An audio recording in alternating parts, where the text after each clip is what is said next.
Now y'all know what it is, the real two-ten, all praise to God for everything. And I'm here with my brother, Manuel Garcia, a.k.a. Manny Fatz. But before we start this interview, shout out Nigel Cornerbeat. You know about it, man. You from the Northwest area, you know about it. So listen, man, take us back to the beginning, man, where it all started from. From Washington, D.C., 17th Street Northwest. And so how was your parents, man? Like, talk about your parents, like your life growing up in the house with your parents. How was that? It was good. It was good. I grew up with my mother and my father. Both of them migrated from El Salvador. I want to say like back in late 70s, 38, somewhere around that time. And they just did. Absolutely. They were working hard. My mother worked in the Pentagon up until we got into a bad car accident. So, which became disable, able to work. And my father, he worked in construction field. Up until he got laid off, you know what I'm saying? Like, basically, a little too old for have there, but you know, they work hard. And I remember in high school, your parents were featured in the history books, man. Like, can you give me the spiel about that? Expound a little more about that? So it was an article on my mother and father, and also on like siblings, like basically just my family. This is like when my mother was pregnant with me. Right. And so you know, history had continued after that. But it was an article, you know, basically describing a modern family. Coming from El Salvador, planting their feet in the United States and just, you know, trying to find their place in this country and stuff. And it's been a while since I read the article, but you know, it was a good article, and you know, it's amazing because like people like you remember for sure, bring it back up. Absolutely, it's kind of like, you know, I'm proud of it. Have you been to El Salvador? Yeah, I grew up just going back and forth. Like I go a few weeks at a time every year. I haven't been in a while. Like since I was like 12 years old, because my mother started getting worried about the like gun violence and gang banging and all that stuff over there, especially because like somebody from our area sent their son over there. He got killed. Like never came back. That was bad. His mother sent him over there on some, I want to get you out of these streets, but sent them for a better life type stuff. You go over there, ain't nothing changed. Went back. Yeah, exactly. Definitely understand that. So how was your household? Like you got a big family. You said you got what, 7 siblings, right? I got 8 siblings. 7 from my mother and father, and then an older brother on my dad's side. But I grew up in a household like I'm the youngest out of 8, 9 kids, right? So like by the time I was like getting older and actually being aware of, you know, what's going on, most of my, like, I want to say about 3 or 4 of my siblings was already like, you know, doing their own thing, like had their own place. 2 of them had kids already and stuff like that. So it was like some of my siblings, the older ones, played more of a role of raising me alongside my brother.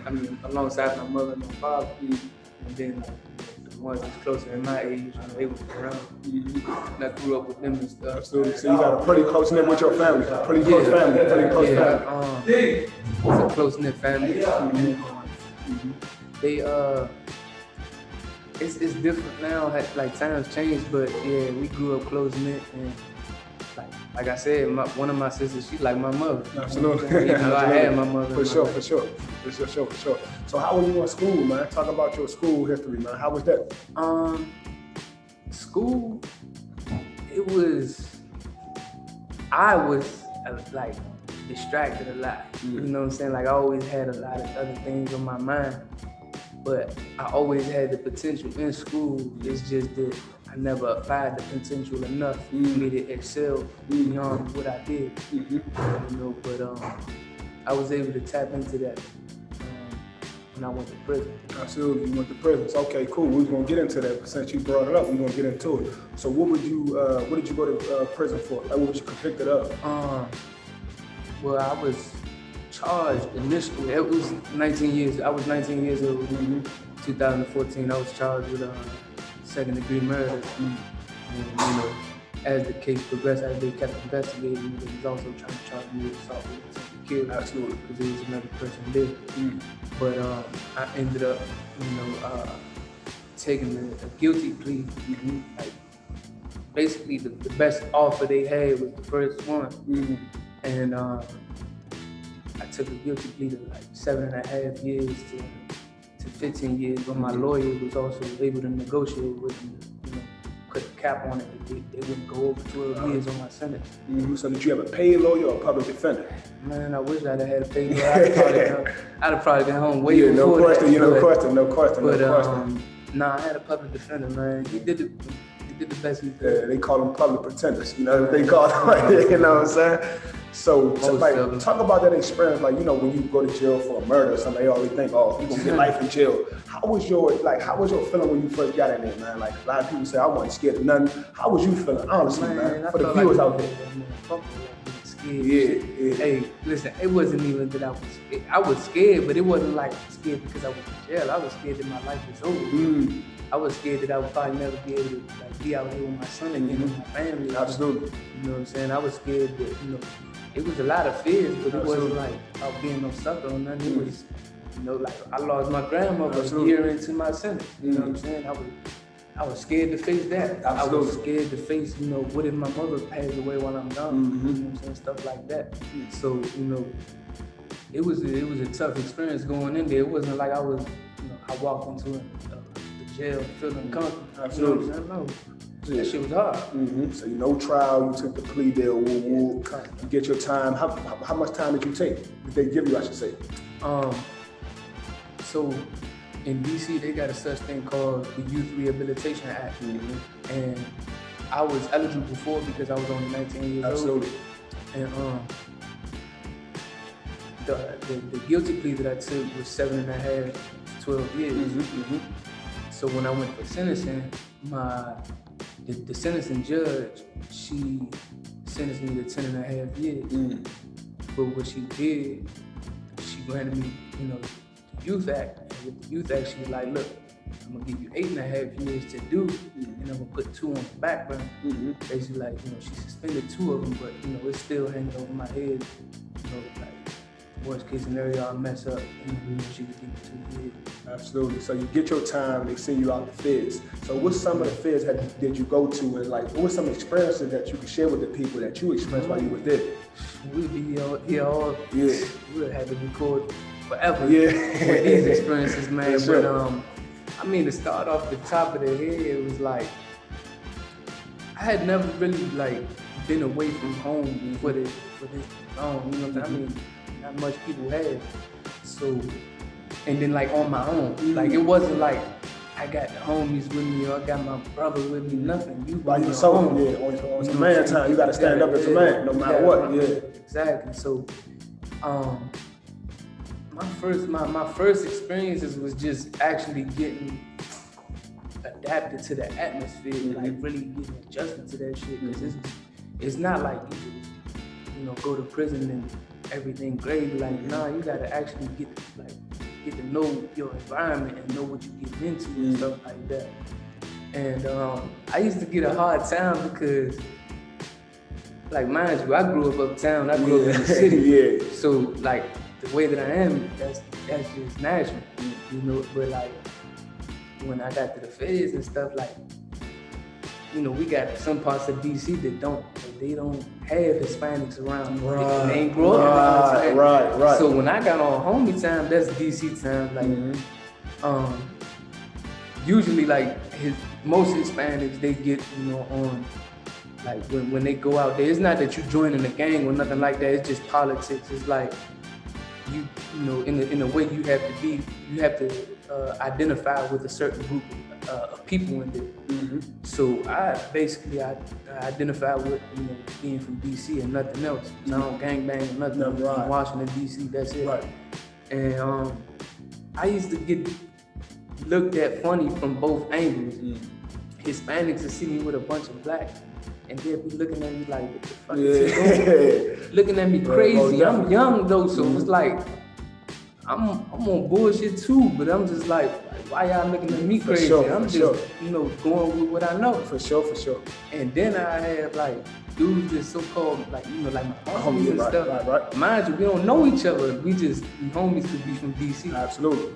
They'll be looking at me crazy, like, bro, like, what you think, you black and this and that? I'm like, nope. It's just, I grew up in the city. Facts. Like, what you want me to do? Sure. You know, so like they not used to it, and it'd be hard for them to embrace it. Especially when we come from, we grew up like in a multicultural area. We got Africans, we got Latinos, we got Asians, we got pretty much everybody where we grew up in. So I understand, like, they looking at you fun like that. You Spanish, you supposed to be one of us, you know what I'm saying? But not knowing where you grew up at, your background, your history. So what's something in the prison that you saw, like, you know, so you can share with the people? Now, you don't got to go into details, you know what I'm saying? Something graphic, like, damn, to tear another person from going to jail, like a young person that's going to jail or want to follow Manny steps, you know what I'm saying? What can you say to them? I mean, thing is, on the outside looking in, from what I see now, a lot of people, like, they make it seem like, you know, don't get me wrong, they don't make it seem like they, like, going to prison is cool, but they make it seem like it's okay. And before I even say anything else, let me just let y'all know that this just is modern day slavery. You know what I'm saying? Like, slavery ain't over. They just, you know, basically restructured it. They making it look like it's non-existent, but it is. You fuck up, you break the law, they take you to jail, and you become a slave. Absolutely, you know absolutely. So, you know, that's one thing. If you don't want to be a slave to nobody, make sure you don't go there. Absolutely, you know, absolutely. Go ahead. And I'm gonna say this though, man, just coming from where we come from, bro, you can look at two sides. Like for me, I graduated college, you know, I did my own thing. I never joined the streets. I got a lot of family in the streets, and I grew up, you know, in it. It was in my front yard and my backyard, so that's all I saw. And a person like you went to jail, you got locked up for the things you got locked up for. But just for the people out there, you could be whatever you want to be. Be your own person. You ain't gotta follow nobody's path. Do your own thing. You get respected more. You don't gotta go to jail. You ain't gotta, you know, commit 1,000 murders. You ain't gotta do that. Be yourself. Be your true identity, man. And once you're your true self, you're gonna win regardless. So yeah, man. So yeah, you said those experiences you faced in jail. What's some accomplishments you made in jail? I know you said you got your GED. Talk about that. How that come about? Man, listen. Sometimes it's amazing what you can get done in the midst of chaos. But like off the break, like when I went to jail, and I knew I would, like, I wasn't expecting to get out anytime soon. But I also wasn't expecting to get out as soon as I did. You know what I'm saying? So that was the blessing. You know, like prison was a blessing and a curse to me. You know what I'm saying? Because, you know, the experiences I went through, you know, it helped me grow into the person that I am now.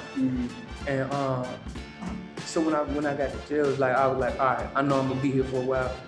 First thing I'm gonna do is I'm gonna get my GED. You know what I'm saying? Because I had every excuse in the book not to, you know, graduate or get a diploma when I was out here.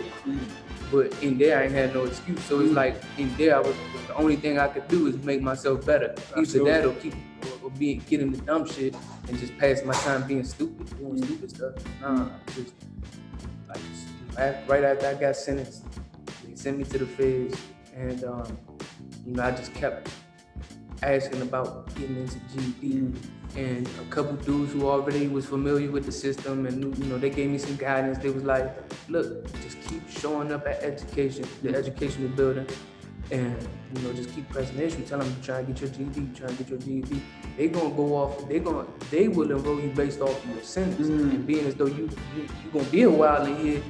They not gonna be in a rush to get you in there. It's about how bad you want it. Absolutely. And so me taking initiative, going into them, into the education building, telling them I'm trying to get my GED, I want to get in class. Got me into class. I took the classes for a while, and you know, I was able to focus on it so much that, you know, like I tested as soon as the next test came about. And I was ready, and you know, I tested. I was one of the highest scoring students in the class. Congratulations, congratulations, brother. You know what I'm saying? And even though it wasn't the most ideal graduation, my mother and my father was able to, you know, see me receive that acknowledgement, like graduate. And honestly, yeah, I'm very proud of it, even though it's only a high school equivalency diploma. I'm absolutely proud of it, because it could have been, you know, I could have been getting into all types of other stuff in the midst of that. instead I, did my best to focus on that. This is when I lost my grandmother and everything. So it wasn't like I was just happy and like I was peaceful. And then I was going through a lot. But I set myself to it and I did it. That was just one of the things that I did. So your setbacks, you look at your setbacks as basically motivation to do the things you did. Definitely. And I'm gonna say this too, your weight loss, man. Like, how did that journey come about, man? Talk about that journey, man. You see, talk about that. You see, he said, Manny Fatz. He didn't say Manny. That's what we know, Manny Fatz, man. He was a big boy. He was a big boy. How did that? I'll tell you, how did that come about, man? You looking nice, man. How did that come about, bro? Manifestation. Same thing is everything starts with a thought, and same thing is my GED. I kept in my mind. I just kept telling myself, I'm going to get a GED. I'm gonna do that for sure, right? And the same thing was, I used to be telling myself, I'm gonna lose weight. I'm gonna get in shape. I don't know why. I just wanted. I just felt like, all right, I got the time to do this. So let's do it. Sure. But it wasn't like it happened over a year. Nah. Like how long would you say? Every year I kept progressing. Okay, cool. Every year it wasn't like I went in at 217. Yeah, I was about to ask you that. What was your size? I was 217 when I went in. Okay. I came home, I was 165. Mind you, that's the pandemic. I was in that cell, I had nothing to do. So you fighting there. Yeah. So that was the best shape of my life. And I'm not far from it now. Yeah, for sure. I be busy now. Most definitely. But I came in at 217, and I remember when I first started working out, that shit was horrible. Yeah, hard as hell. Out of breath, fat as shit, sweating, jumps all baggy. I used to hate that shit, but I don't know, it just felt like something I had to do. No question. It felt like I treated it more like a duty than anything. For sure. And as I kept learning and progressing, I grew to enjoy it and look forward to it. If I didn't work out, it would be something wrong. But they say health is the real wealth, man. So if you ain't got your health, you don't got anything, man. So, and then you see in our society, our community, a lot of people overweight, especially during the pandemic. People couldn't get to the gyms, people couldn't do their normal routine. So you really had to find a way to do everything that you would normally do. Everybody's schedule got sidetracked. So, take care of your health, man. You take care of your health, you take care of everything around you. You know what I'm saying? So now that you out, right? So talk about the time you was on your way to get out that trail, man, get out that prison. Man. How did you feel about that, man? What was going through your mind, man? A part of me was, shit, you don't know what this. Yeah, for sure. I had arts, man. What? I could not contain the amount of thoughts that was running through my mind, but it was nice that I could not sleep. Anxious. It was. I was anxious. Some nights I was anxious. Some nights I was excited. Yeah. Some nights I was scared. Yeah. All types of shit. For sure. Some nights I'd be like I can't believe this is about to happen. It was unrealistic to me. I had already adjusted to being in there for sure for so long. I turned into a man in there. For sure. I grew into a man in there. So it was I was just I didn't know what to expect. Definitely. I'm just I'm gonna just do my best. The only thing I kept telling myself is, get out there and that's it. And I know I'm not gonna be perfect. I'm not no saint. I'm gonna do the best that I can. I get out there and I'm gonna find myself. All I need is opportunities. Everything I kept telling myself. All I need is opportunity. Real talk. Let me go. I'm a grind. Let me go. I'm a grind. That's it. So how many years did you do in total?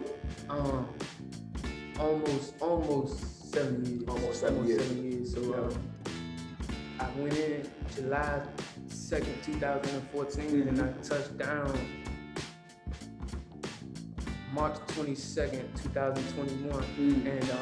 And for a period of that, the first few months I was inside the halfway house. Right. And then up until November 19, 2021, I was on basically house arrest. Monitor your leg, basically. Yeah, right. Call it I forgot what it's called. Supervised release? Nah, that's not something else. Supervised release is like another form of parole. Okay. Home confinement, that's what they call it.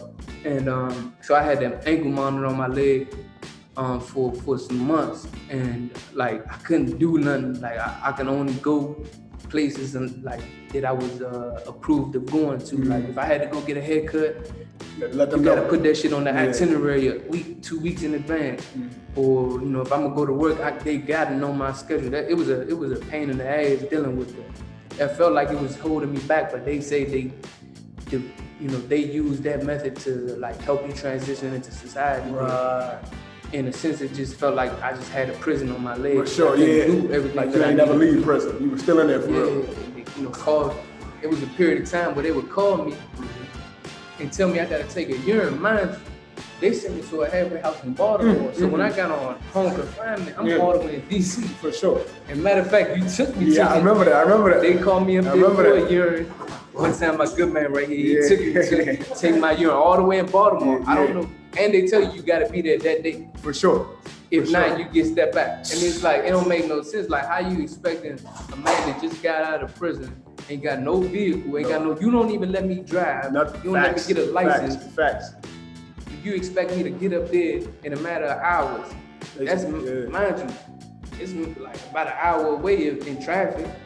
Basically figure that shit out on your own. Yeah, that's exactly what that's how I felt. Like they just threw me in there. They want you to go back. That shit they want you to go back. Yeah, but you gotta do what we tell you exactly. to do. Basically, like, they really don't want to release you. So if you mess up, they wait for you to send you back. So yeah, man. So you out here, man, you know. So what's the first thing you did when you got released? First thing I did, I can't get in trouble with this no more. So first thing I did was like I was supposed to take a bus home, and I ain't gonna lie. I had my folks pick me up. First thing I wanted to do was hug my son. No question. You know what I'm saying? I seen my son, I hugged him, and I don't know, just I took it in like it was just like took a deep breath and just like, you know, like damn, this is real, right? Like we had stopped, you know, we had made a pit stop on the road because I'm coming home from Kentucky. So that's about an 8-hour drive, something like that. So we had, you know, our first pit stop was not the ideal first meal that I was planning to have, which was McDonald's. I hate McDonald's. And I don't know why I even was okay with it. I was like, I'll grab some breakfast. No question. I got released early in the morning, but the first thing I did was just be with my siblings. When I got to the city, they threw like a cookout for me, like just my family and stuff, just took it in, bro. Like it was like that day was full of anxiety, joy, and you know, just like it was just unrealistic. I just was taking it all in as it came. So I'm asking, what do you do for like, just for you, like man, like what do you do for yourself to keep you going? Like what's something you tell yourself, what activities you involve yourself in that people want to know about? Like if they see you doing like that, you do that? Like what's something you do? I mean, right now, honestly, I'm on a journey of like learning more and it's like I want to learn what my place is in life. What's you know, they say your purpose. Find my purpose, but find your niche in order to get rich. Because one thing, like what you just said though, what keeps me going is that I tell myself all the time is that I can do more. I don't settle for where I'm at. And a lot of people tell me I'm in a good position in my life right now. For sure. But I be like, nah, I can do more. Absolutely. I'm grateful. Yeah, I'm not content, but I'm grateful. Absolutely. You know, one thing about it, I gotta be grateful for everything I have right now. Because if I'm not worthy of being, you know, of being grateful, like, hold on, let me run that back. Time. If I'm not grateful for what I have now, how could I be worthy of anything greater? Mm. You feel me? So that's just how I see it. Mm-hmm. I'm gonna be grateful, but I'm not gonna be content. Absolutely. I'm not gonna settle for nothing. Absolutely. Because I can do a whole lot more. I just gotta figure it out. Absolutely. You know Absolutely. And you mentioned your son, man. Like, how much has your son played in your life as your inspiration, like motivation? How much motivation does he give you? Man, I want to say he 110% of my motivation, man. Yes, like I just told you, man, I was running a little late to this because I'm like, I was with him. For sure. You know what I'm saying? When I'm with him, don't nothing else matter. I'm telling you. So, just seeing him and, you know, seeing that he a spitting image of me and just knowing that he's depending on me in order for him to have the best life possible. That's, you know, that does a lot to me. Absolutely. Amen. And March made it a year since you've been home, right? Yes, since I stepped out the prison. Amen. A year, man. So we gotta congratulate the brother just being home a year. A lot of people don't make it to see that, you know, that March being home a year. So like, what's next for Manny? Like, what's something you want to do? Something that you set out for yourself, your goals, your aspirations, your dreams. things that you wrote down in that cell, like when you like, when I come home, when I touch down, I'm gonna do this, I'm gonna have this, I'm gonna just have all this stuff. Like, what's something that you plan to do? I think I'm a multifaceted type of person, right? Where it's like I can't just stick to one thing. Absolutely. Right? Like I love fitness. I love, just the idea of having a healthy life. And I've entertained like, real estate, like not in the sense of I got the money and I'm gonna just buy a house and sell it. Nah, but more so in the sense I used to watch HGTV when I used to be in prison. And all I used to envision is the house that I live in now. I used to just envision being able to get a loan or get some money and renovate the whole house and turn it into a rental property. Right. Mind you, it's my father's house. Right, sure. It's not my house. Sure. But I'm already taking those steps. I'm telling him like, bro, listen, let me handle this. No question. I'm gonna figure it out. It's gonna be you. But whether you decide to sell it or whether you decide to keep it, I just needed to benefit me in a way.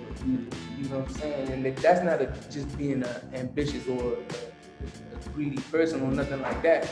But it's just that, I know that he needs help. Absolutely. You know what I'm saying? My father is older. It's a lot that he can't really put on his plate. Absolutely. That's so that's one of the things that I see myself, getting involved with, and hopefully I can get some more guidance from people like you. Absolutely, of course. But, another thing, all right. So right now I'm a photographer. Okay. Talk about that. Yeah, it's okay. So it's something I never thought of doing. Yeah. But the opportunity arose and I took full advantage of it. Absolutely. So right now I'm getting my experience. My main job is to take pictures of cars, make it look good, upload them, and make them presentable for customers to shop around online.